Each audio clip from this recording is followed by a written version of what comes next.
Bapak Ibu saudara-saudara jamaah, mari sama-sama kita tawasul membaca suratul Fatihah.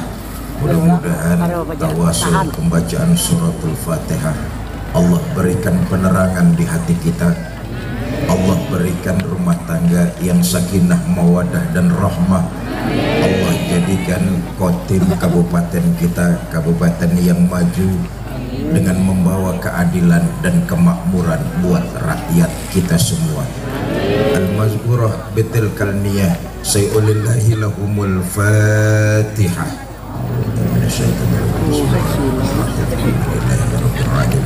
Ar-Rahmanir-Rahim Maliki yaumiddin. Iyyaka na'budu wa iyyaka nasta'in ihdinas siratal mustaqim siratal ladzina an'amta 'alaihim ghairil maghdubi 'alaihim waladdallin. Rabbighfir lana wa liwalidayna amin.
Saya tutup dengan satu riwayat disadur dalam kitab As'adur Rafiq. Saudara, disebutkan dahulu ada seorang ibu ditinggal mati anak gadis semata wayangnya.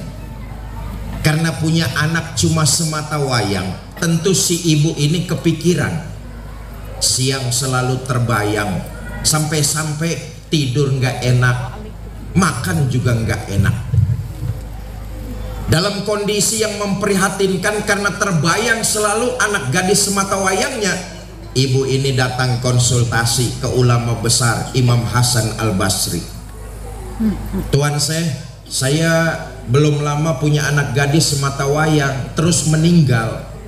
Saya kepikiran sama anak gadis saya, Tuan saya kangen pengen ketemu. Tuan berikan saya amalan supaya saya bisa ketemu sama anak gadis semata wayang saya. Kata Imam Hasan Al-Basri, ibu nanti malam selesai sholat isya, sholat sunnah 4 rakaat, lalu baca sholawat sampai ibu tertidur. Dikerjakan amalan ini. Selesai sholat sunnah 4 rakaat, si ibu baca sholawat sampai dia tertidur pulas. Dalam tidur ibu itu bermimpi ketemu dengan anak gadis semata wayangnya. Rindu yang lama terpendam terbalas sudah. Tapi sayang, untung tak dapat diraih, malang tak dapat ditolak. Dalam mimpi ibu ini melihat anak gadis semata wayangnya sedang disiksa di dalam kubur. Hati orang tua mana yang tega menyaksikan anaknya tersiksa? Bangun ibu ini dari tidurnya, pagi-pagi sekali berangkat ke rumah Imam Hasan Al-Basri, lapor, Tuan amalan Tuan sudah saya lakukan. Semalam saya tidur ngimpi ketemu sama anak gadis semata wayang saya, tapi dalam mimpi anak gadis saya sedang diazab di dalam kuburnya. Tuan tolong berikan saya amalan, apa yang mesti saya lakukan, paling tidak mengurangi siksa kubur anak gadis saya. Kata Imam Hasan Al-Basri, ibu sedekah sesuai dengan kemampuan. Punya tenaga, sedekahkan tenaga. Punya makanan, sedekahkan makanan. Punya ilmu, sedekahkan ilmu. Punya uang, sedekahkan uang. Pahala sedekah yang ibu lakukan, niatkan khusus kirim buat anak gadis ibu semata wayang itu. Pulang nih ibu, hari berganti datang minggu, minggu pergi berganti dengan bulan, ibu ini nggak balik-balik lagi laporan sama Imam Hasan Al-Basri. Satu malam Imam Hasan Al-Basri tertidur. Dalam tidurnya beliau melihat ada seorang anak gadis cantik jelita berdiri di depan gedung megah dan mewah, memakai mahkota berlapiskan emas, bertahtakan intan, berlian dan mutiara. Kagum Imam Hasan Al-Basri. Sebagai seorang ulama, beliau kagum ada anak gadis cantik. Lagi kagum-kagumnya, anak gadis itu datang menghampiri. Tentu Imam Hasan Al-Basri gelagapan. Gelagapan itu apa bahasa perenggiannya? Gugup. Sebagai seorang ulama, Imam Hasan Al-Basri gugup dihampiri gadis cantik, gugup. Ya enggak ulama, enggak kita lah. Kalau dihampiri gadis cantik kan kikuk kita, grogi. Kalau yang menghampiri nenek-nenek gampang ngumpet. Gadis cantik itu datang menghampiri Imam Hasan Al-Basri. Tuan saya kenal saya apa tidak? Kata Imam Hasan Al-Basri, saya nggak kenal. Tuan saya, ketahuilah, beberapa hari lalu datang seorang ibu minta amalan. Tuan saya bilang sedekah. Pahala sedekah itu kirimin buat anak gadisnya yang udah meninggal. Itu ibu saya, Tuan saya. Anak gadisnya itu saya.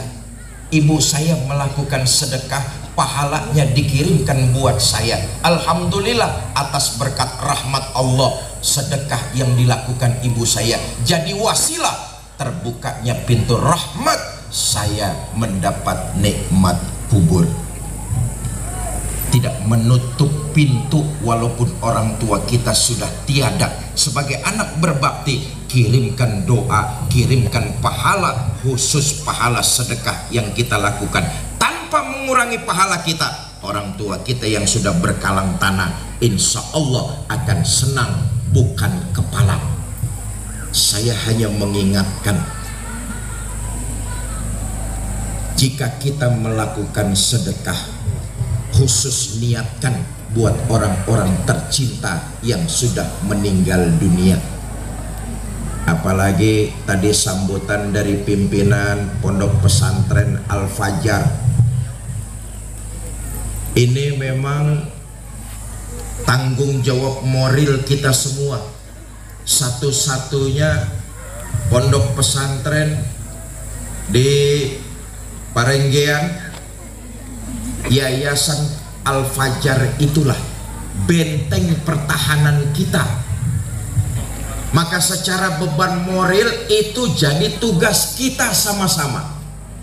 Apalagi tadi ketua yayasan pondok sudah mengatakan perlu dana untuk pembangunan pondok pesantren sebesar 2 miliar. Mengharapkan partisipasi dari kita semua, sedekah dari kita semua. Saudara, ingatlah, lakukan sedekah itu buat orang-orang tua kita tercinta. Yang kedua, ini Yayasan Al-Fajar adalah milik kita semua. Benteng pertahanan iman anak-anak kita, maka tanggung jawab kita semua. Ketua yayasan tadi pidato butuh dana 2 miliar. 2 miliar itu kecil. Hei. 2 miliar kecil. Yang datang malam ini di pelataran Masjid Hadi Nur Bahtera nih ada 200 orang ini. Hah? Lebih 500 orang ada. 1000 campur yang gaib dah 1000 mungkin. Kalau kita semua yang hadir di sini 500 orang, masing-masing kita sedekah 5 juta, beres. Betul apa enggak? 2 miliar kecil. Kenapa? Masing-masing kita hadir ini 500 orang, setiap kita sedekah 5 juta buat orang tua kita. Kecil, saudara. Sawah yang kita nikmatin, kebun yang kita lakukan, kita panen tiap sebulan 2 kali, itu adalah peninggalan orang-orang tua kita. Kecil itu. Kalau masing-masing kita sedekah 5 juta, 500 orang, terkumpul uang berapa? 2,5. 2 miliar kecil. Saya katakan sekali lagi nih, 2 miliar kecil apa enggak? Kecil apa enggak? Gede. Kecil duit 2 miliar ya besar lah.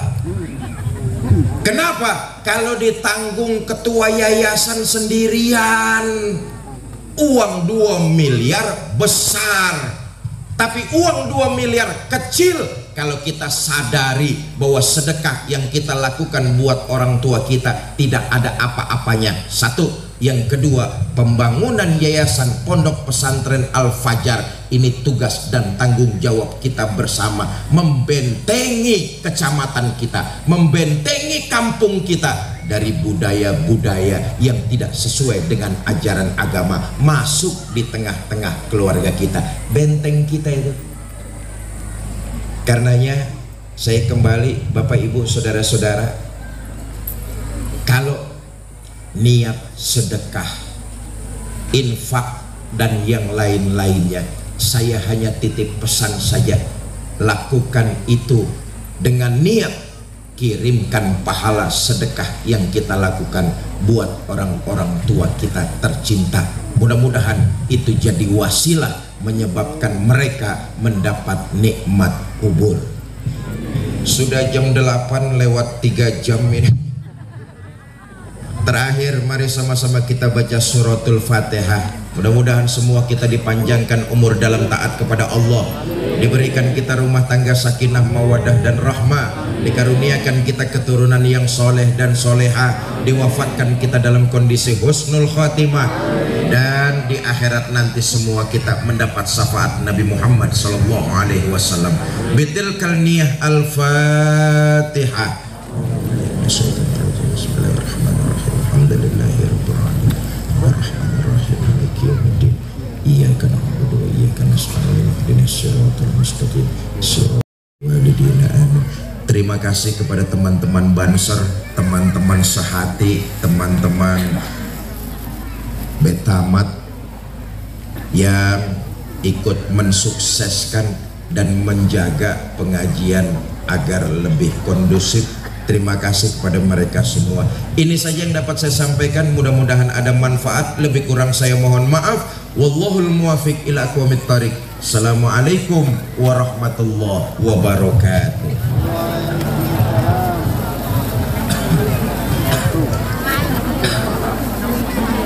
Demikian tadi uraian hikmah peringatan Maulid Nabi besar Muhammad sallallahu alaihi wasallam yang telah kita dengarkan dan kita resapi, dan mudah-mudahan dapat kita amalkan. Masuk ke acara yang terakhir, yaitu adalah penutup.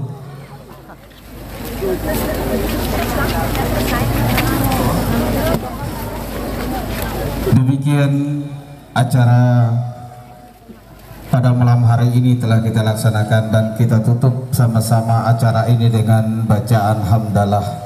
Alhamdulillah Rabbil Alamin. Kami dari pembawa acara segenap panitia memohon maaf yang sebesar-besarnya apabila dalam pelaksanaan kegiatan ini terdapat kekurangan-kekurangan dan kesalahan-kesalahan. Sekali lagi kami atas panitia mengucapkan terima kasih kepada seluruh jamaah sekalian.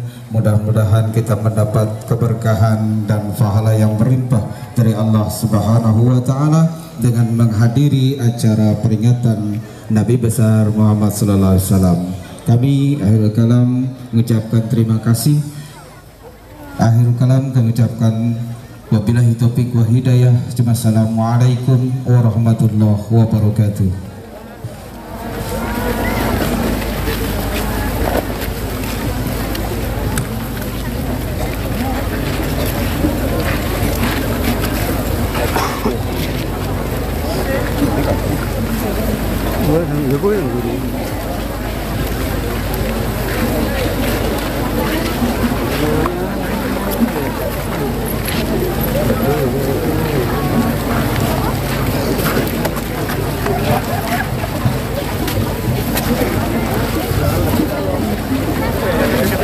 Kalian sadar gak, ini loh bukan jalan.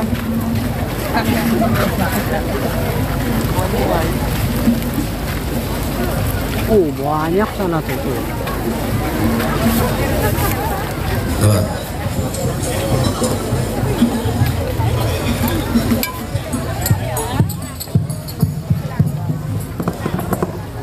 Tes.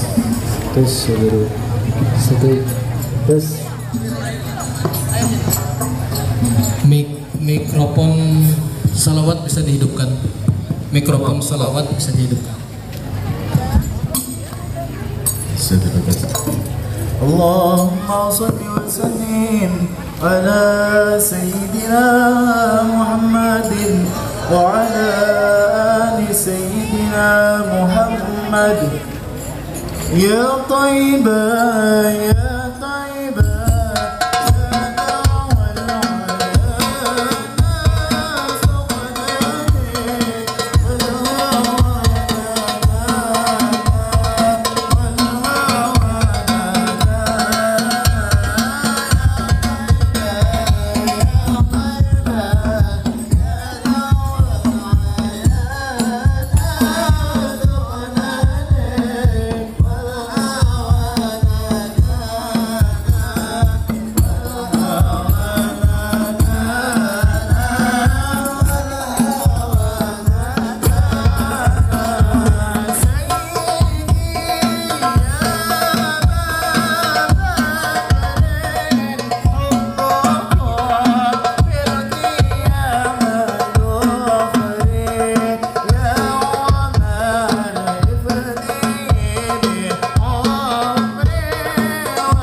di video.